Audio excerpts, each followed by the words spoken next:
Hello viewers, welcome to 3R classes. हम लोग पढ़ रहे थे आधुनिक भारतीय इतिहास और हमारा टॉपिक चल रहा था यूरोपियन कंपनी का भारत आगमन। हम इससे पहले की क्लासेस में 35 क्वेश्चन तक इसका कर चुके हैं। आज का अपना पहला सवाल देखेंगे। इससे पहले गाइज, अगर आप लोगों चैनल पर नए हैं तो प्लीज़ चैनल को सब्सक्राइब करिएगा। वीडियो पसंद आए तो लाइक एंड शेयर ज़रूर करिएगा। इतनी मेहनत करने के बाद में भी कोई शेयर नहीं करता तो बहुत दुख होता है। चलिए शुरू करते हैं। आज का पहला सवाल है, कर्नाटक युद्ध किन किन के मध्य लड़ा गया था। जो कर्नाटक युद्ध था ये अंग्रेज़ों और फ्रांसीसियों के बीच में लड़ा गया था। कर्नाटक का पहला युद्ध 1746 से 1748 के बीच में लड़ा गया था और दूसरा 1749 से 52 के बीच में हुआ था। अगला है, सूची 1 को सूची 2 से मिलान करना है।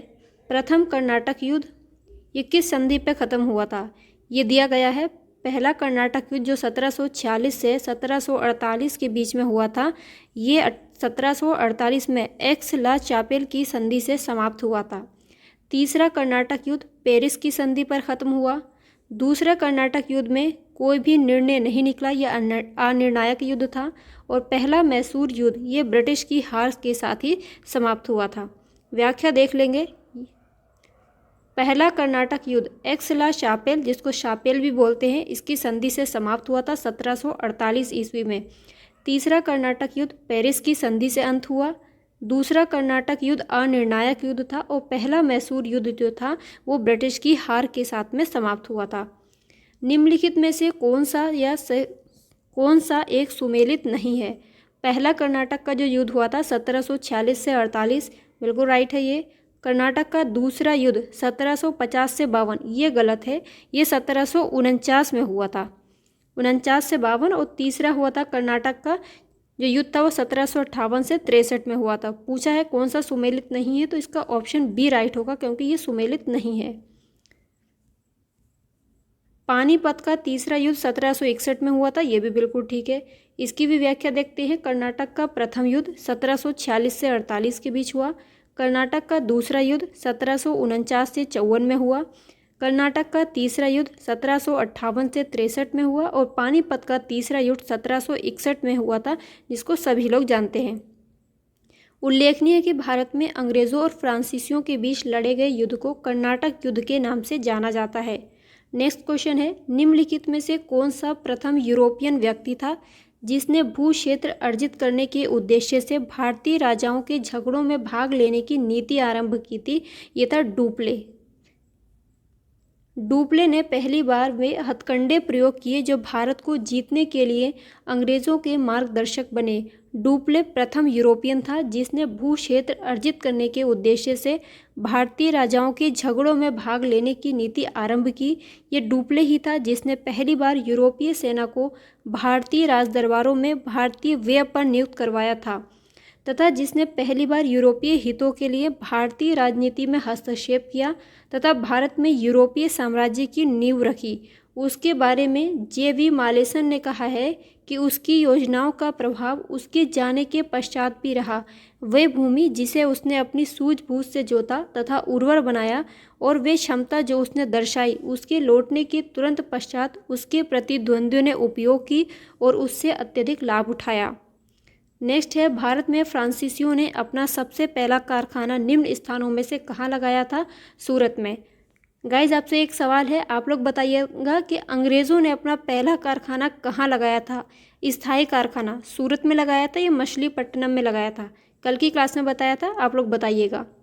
लुई 14वें के मंत्री कॉलबर्ट द्वारा 1664 ईस्वी में फ्रेंच ईस्ट इंडिया कंपनी की स्थापना हुई, जिसे कंपनी देश इंदेश ओरिएंटलेस कहा गया। फ्रांसीसी कंपनी का निर्माण राज्य द्वारा हुआ और राज्य ही इसका सारा खर्च देता था। 1667 ईस्वी में फ्रांसिस कैरो के नेतृत्व में एक अभियान दल भारत के लिए रवाना हुआ, जिसने 1668 ईस्वी में भारत में अपने पहले व्यापारिक कारखाने की स्थापना की।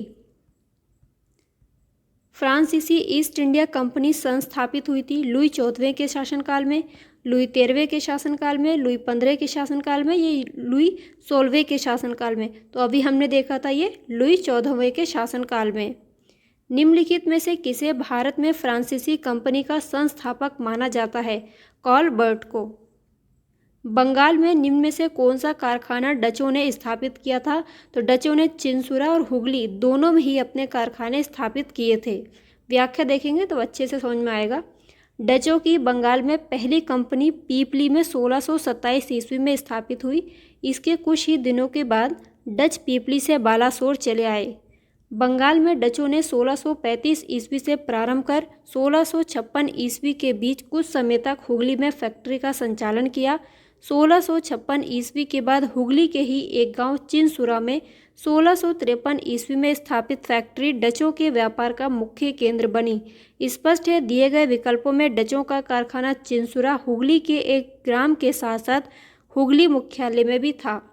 17वीं शताब्दी के समाप्त होने तक डच कंपनियां कासिम बाजार, पटना, ढाका, मालदा, बालासोर, बारंगोर, जुगदिया, फतवा आदि स्थानों पर स्थापित हो चुकी थीं। डच ईस्ट इंडिया कंपनी ने किस वर्ष अपनी फैक्ट्री पटना में स्थापित की थी? 1632 ईस्वी में। गाइस अगर क्वेश्चन इंपॉर्टेंट लग रहे हो तो प्लीज़ इसको लाइक एंड शेयर करते चलिएगा। बंगाल की समृद्ध व्यापार की तरफ आकर्षित हो डचों ने 1615 एवं 1629 ईस्वी में असफल प्रयास किए। यद्यपि बंगाल में व्यापार का सुअवसर उन्हें 1632 ईस्वी में प्राप्त हुआ। 1632 ईस्वी में सर्वप्रथम पटना में डच ईस्ट इंडिया कंपनी का प्रवेश हुआ। यद्यपि पटना में डच फैक्ट्री की स्थापना 1632 ईस्वी के संदर्भ में से संबंधित कोई स्रोत प्रामाणिकता की कसौटी पर स्पष्ट नहीं है। यद्यपि इतिहासकार ओम प्रकाश ने 1638 ईस्वी में पटना में डच फैक्ट्री की स्थापना संबंधी तथ्य प्रस्तुत किए हैं, जो आर्थिक तंगी के कारण उसी वर्ष बंद हो गई। वर्तमान में डच फैक्ट्री का वह स्थान जहां पटना कॉलेज के नाम से जाना जाता वह है। फ्रांसीसी दक्कन में शक्ति आंदोलन स्थापित करने में असफल रहे क्योंकि डुप्ले सक्षम सेनापति नहीं था। ये तो गलत है, बहुत सक्षम था वो। अंग्रेजों की फौज शक्तिशाली थी। भारतीय लोग फ्रांसीसियों को पसंद नहीं करते थे। पौंडीचेरी सामरिक केंद्र था। जो अंग्रेज थे उनकी जो शक्तिशाली फौज थी, इसी कारण से फ्रांसीसी दक्कन में अपनी जो शक्ति थी, शक्ति आंदोलन था, उसको स्थापित नहीं कर पाए थे। फ्रांसीसियों की पराजय का एक मुख्य कारण उनकी कमज़ोर नौसेना थी। वोल्टेयर के अनुसार ऑस्ट्रिया के उत्तराधिकार युद्ध के समय फ्रांस की जलशक्ति का इतना ह्रास हुआ कि सप्तवर्षीय युद्ध के समय उसके पास एक भी जलपोत नहीं था। दूसरी ओर अंग्रेज़ों के पास एक शक्तिशाली सेना थी। गाइज आज की क्लास में इतना ही है। मिलेंगे अगली क्लास में अगले क्वेश्चंस के साथ। तब तक के लिए अपना ख्याल रखिए, पढ़ते रहिए। वीडियो पसंद आए तो लाइक एंड शेयर ज़रूर करिएगा गाइज। बाय।